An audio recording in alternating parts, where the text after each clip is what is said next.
previous video, I talked about my data acquisition process, and in this video, I'm going to talk about how I actually handled this data to get to my 3D point cloud. So after I took my images off of my Raspberry Pi camera, they were in my Raspberry Pi system, so I emailed them to myself and eventually loaded them into my own directory with different labels. And so after this, I was able to load in the JPEG files into each of these and then write it to a text file. So I eventually ended up with 8 text files. So my strategy for this was creating 8 different, as you see, I have 8 different codes here, because each text file scan required a different, per se, color mask, or required different parts of it to be masked out with the color black to get rid of noise. There was a different strategy that it wasn't like a one strategy worked for all 8 of my scans, so I kind of tried to, it was an iterative process in which I figured out, all right, which one works for this one, which one works for the other. So here you see I have this color mask for my first initial Henson scan, and then I black out the top of it to get rid of a lot of the bricks and windows that were causing noise that are a part of the actual stamp building itself. And then another thing, when I did like the left side, I used this color mask, and I didn't need to necessarily, I also, again, applied a different black mask to this one because there was noise in that one that I needed to get rid of, and that was in a different position as my other scan. And I used kind of a similar color mask for my right side, as you can see here, but then I also have a different a different black mask to get rid of noise. So each one required a different mask in both the color lower and upper, as well as blacking out part of the image. And for my current close-up, I used a similar one as I did for the left and right side, and didn't have to mask out anything in addition to what was already masked out to the right of the line we were measuring off of. And then for my statue front left side, I used this kind of color mask. And then for my back right side, I used a certain color mask. And then for my back left side, I also used a specific color mask, but I also did something unique in the sense that if an angle was in a certain range, I wanted to apply a black mask to it, and apply different color masks. But if it was outside of this range, I wanted to use this color, a different color lower and color upper. And this was just, again, going through the image and figuring out, all right, what kind of mask works for, not only what each color lower and upper work for the first few scans, but also making sure it works for the middle scans and the backs and the scans towards the end of the process. So again, different process for each one of these, but essentially all of them wrote their own text file. And as you see here, this is just an example of the Kermit close-up, but Python obviously creates its own point cloud, but I did most of mine through MATLAB, which you can then see here. So once I got them to MATLAB, I imported all 8 of these scans and their data, and then I assigned them to X, Y, and Z values for each letter. The next thing that I did, another key thing to note of this is when I actually loaded these point clouds into MATLAB, I had to do a lot of translating to get them in the right spot, as well as flipping them. So for my front left side, which was B, the main part of it was actually translating, while something like the right side of it, I had to rotate it, which was as simple as changing the sign of Y and assigning it to a different column as it would be in like the initial scan. So there was a lot of rotation involved, a lot of translation involved for all of these. And then after I got them to where I actually wanted them, and this was also process. I didn't do all of this at once. For example, all of this might have been commented out as I tried to line up A and B. And then the next thing, once I got them into positions that I wanted, I eliminated a lot of the noise by defining variables for each one and then blanking out any arrays that fit this description, because there was a lot of noise that I just wanted to really clear. While I got rid of a lot of the noise through my masks through Python, there was still some that I just wanted to eliminate through MATLAB by using these if or and and statements, and this helped me get rid of a lot of the noise. One thing to note for my Kermit close-up, and I will pull that up right here, it was kind of taken at a different angle as a lot of my other scans. It wasn't really, I wasn't necessarily perpendicular to what I was, like, my setup wasn't necessarily perpendicular to what I was scanning, so it was definitely rotated in a unique way in the sense that I couldn't just flip a X or Y and apply a negative sign to flip it like 90 degrees or 180 degrees. So I used a MATLAB package that I was then able to apply both. I was able to apply a specific rotation angle, and while also translating it to make sure it stayed in the right position. And then I was able to make a point cloud based off of this. And then I reassigned data because I just wanted it to stay in the X, Y, and Z format. So then, again, I continued to remove noise.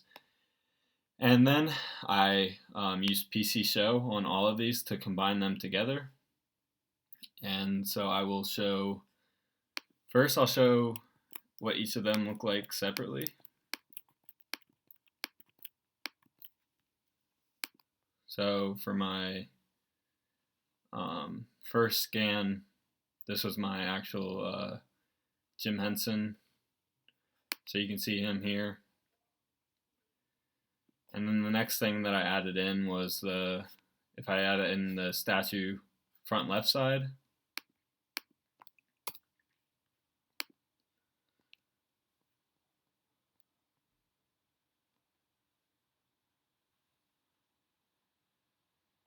So again, I kind of just continued to build off each and match them all together. So the next thing that I'll show added to this is the Kermit close-up, which again required the special rotation because it was taken at a different angle, and I wanted it to be parallel with the bench lines.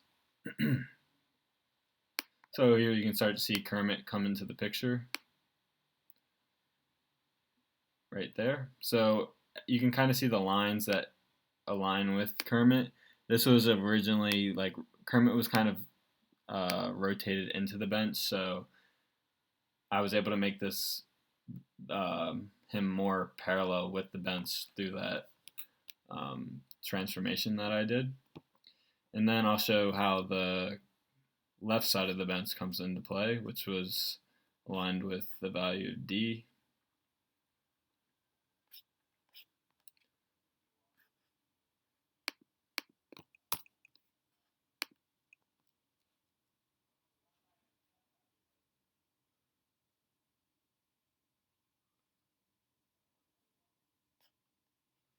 So that's where the left side of the bench starts to come into play. And again, it adds a lot to Jim Henson in terms of, because with this scan, I couldn't initially get some of this of Jim Henson's actual front facing side. And it also starts to build more of a 360 view of Kermit and helps me get some of his arm. And the next thing I'll show is the statue back right side. So here's this.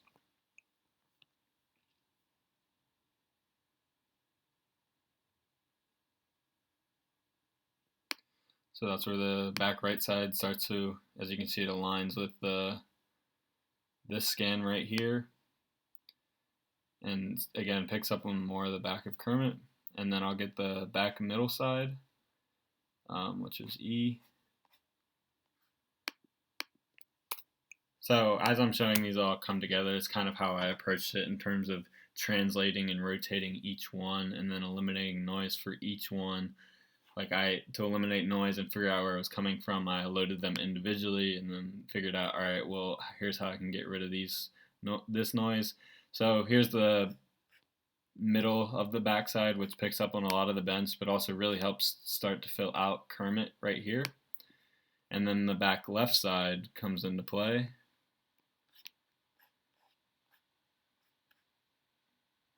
Which was H.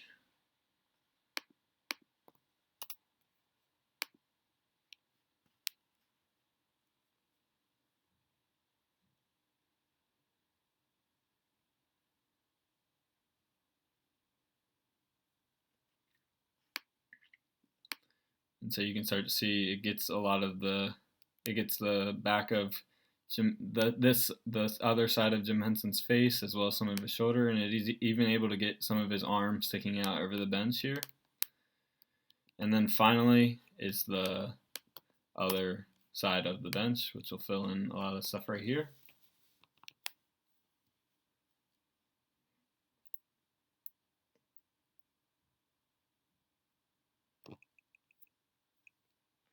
So then you can see how it fills out a lot of this right here. There is still a little bit of a gap here, but for the most part, it picks up on this side of Jim Henson and shows where the bench kind of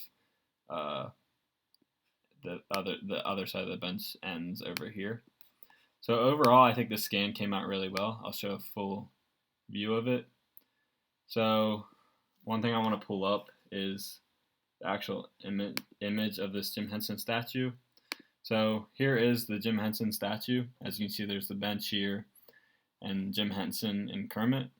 So some unique features that you can notice in mine are Kermit's legs sticking out, which I'll show. Whoops.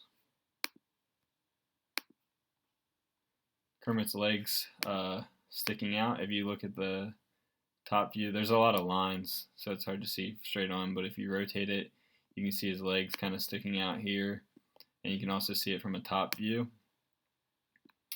And then you can also see how Kermit's face came out really well in this. And you can even see where, if you look at his arms right here, you can see his arms. There's his arm right there, and his other arm right here. And then the back of Kermit, you can also see his arms and face. So I think Kermit came out really well, and the Kermit close-up really helped with this. And then you can see the general shape of the bench, which came out pretty well. And then the other thing that I want to show is notice is how Jim Henson's legs are crossed here, and his arms kind of sticking out, and then leaning over the bench, and his face is facing this way. So you can see how his legs are crossed right here through this scan, and then his arm you can see sticking out and reaching across to Kermit. And then finally you can see his arm kind of also leaning over the bench right here, and there's a lot of points, but you can also see where his arm is extending out to Kermit through this right here, and then you can see the general layout of his face and his torso. So yeah, I'll just do another slow kind of 360 view to show everything that was captured in this point cloud, which I was pretty happy with. I think it picked up on Kermit and Jim Henson and the bench overall pretty well. I think I filled in a lot of the gaps. While there are still some small gaps, I think I got the pretty much basis of the features. And you can kind of see from all angles, you can definitely, the human eye can definitely pick up on how this point cloud comes together. And I also think that the top view really shows it pretty well, because you can see his head here, how his legs are extending out over the bench. And so yeah, I will, the last thing I just want to do as part of this video is kind of show how these images line up next to each other. So I downloaded, I'll pull this up. So yeah, here's basically how these two line up next to each other.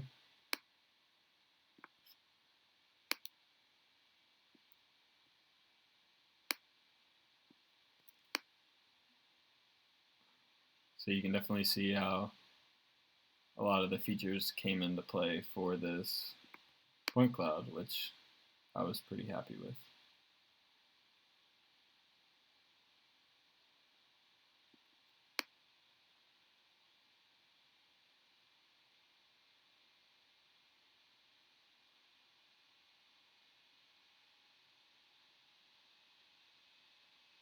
So that was all the work that I went into, not only acquiring my data, but then processing it and coming up with a finalized 3D point cloud.